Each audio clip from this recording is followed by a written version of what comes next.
Yang terhormat Ibu Yusra sebagai dosen pengampu mata kuliah prosa fiksi.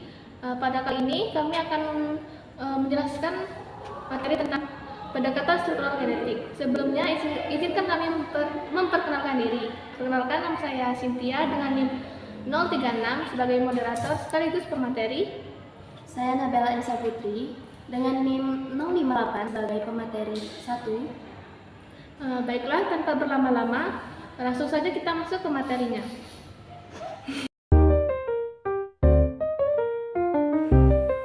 Pendekatan struktural genetik. Menurut Lucien Goldman dalam Farouk tahun 1999, pendekatan strukturalisme genetik adalah teori yang melihat karya sastra sebagai struktur yang tidak statis, melainkan cerminan dari proses dinamika masyarakat.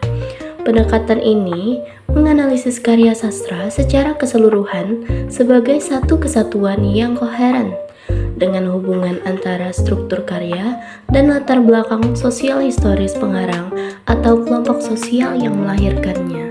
Tujuan pendekatan strukturalisme genetik menurut Lucien Goldman adalah menjelaskan hubungan dialektis antara karya sastra dengan kondisi sosial dan sejarah dengan cara menganalisis struktur internal karya dan asal-usulnya dalam konteks sosial pengarang.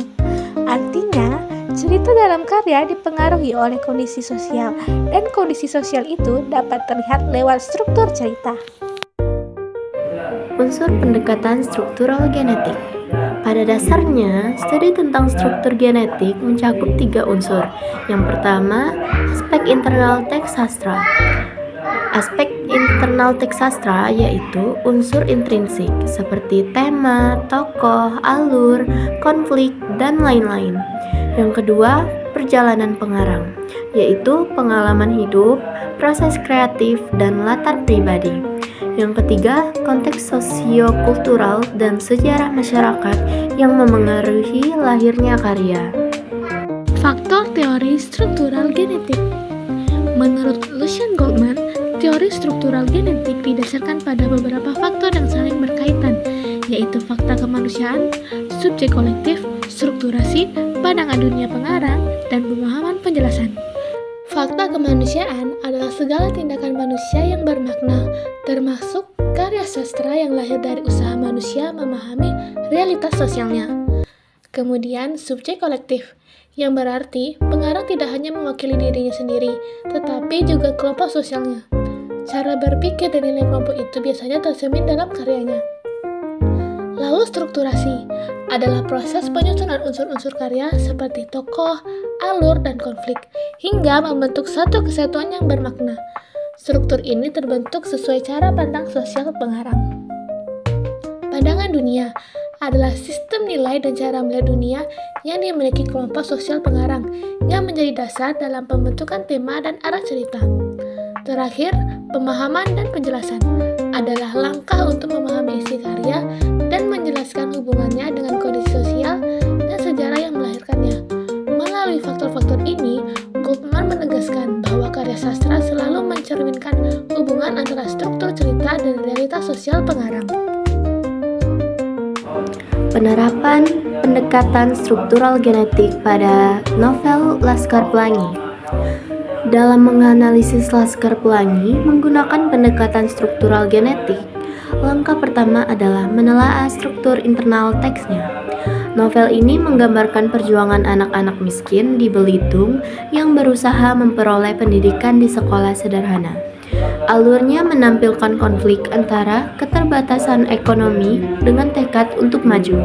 Sedangkan tokoh-tokohnya dibentuk sebagai representasi dari semangat, harapan, serta ketidakadilan yang mereka alami. Gaya bahasa yang digunakan banyak menonjolkan ironi sosial dan kritik terhadap ketimpangan pendidikan. Selanjutnya, analisis diarahkan pada latar belakang pengarang, yaitu Andrea Hirata yang berasal dari Belitung dan pernah mengalami sendiri kondisi pendidikan yang minim fasilitas seperti yang ia ceritakan. Pengalamannya sebagai anak yang berjuang untuk mendapatkan pendidikan menjadi bagian penting dari genetik atau asal-usul karya ini. pandangan dunia pengarang yang menekankan pentingnya pendidikan bagi kaum marginal tercermin kuat dalam cerita. Tahap berikutnya adalah melihat konteks sosial historis ketika novel ini lahir. Novel ini menggambarkan kondisi Belitung yang dikuasai industri tambang timah, di mana terjadi ketimpangan ekonomi antara pekerja perusahaan dan masyarakat biasa. Norma, nilai, serta realitas sosial mengenai kemiskinan, keterbatasan akses pendidikan, dan ketidakadilan kelas sosial pada masa itu mewarnai struktur cerita. Dengan demikian, novel tidak dapat dipisahkan dari kondisi masyarakat Belitung yang sedang menghadapi perubahan sosial dan ekonomi. Melalui 3 unsur tersebut, yaitu teks, pengarang, dan konteks sosial, analisis struktural genetik menunjukkan bahwa Laskar Pelangi bukan hanya cerita tentang masa kecil sekelompok anak, tapi merupakan representasi dari pandangan dunia pengarang terhadap ketidaksetaraan sosial serta harapan akan perubahan melalui pendidikan. Karya ini menjadi gambaran aspiratif kolektif masyarakat Belitung yang ingin keluar dari kemiskinan dan memperoleh kesempatan hidup yang lebih baik. Dari pembahasan kita tadi, dapat kita simpulkan bahwa pendekatan strukturalisme genetik menempatkan karya sastra sebagai hasil interaksi antara struktur teks dengan realitas sosial yang melahirkannya. Menurut Lucien Goldman, karya sastra tidak berdiri sendiri, melainkan merupakan cerminan dinamika masyarakat serta pandangan dunia pengarang atau kelompok sosialnya. Dengan menganalisis aspek internal teks, perjalanan pengarang, dan konteks sosio-kultural historis, pendekatan ini menjelaskan bahwa karya sastra adalah struktur bermakna yang terbentuk melalui proses sosial dan pengalaman kolektif manusia.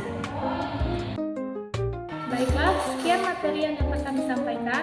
Lebih kurangnya mohon maafkan. Kami akhiri. Wassalamualaikum warahmatullahi wabarakatuh. Nah, bagi teman-teman yang ada pertanyaan, boleh banget nih ketik pertanyaannya di komentar. Kami akan berusaha menjawab dengan sebaik-baiknya. Terima kasih.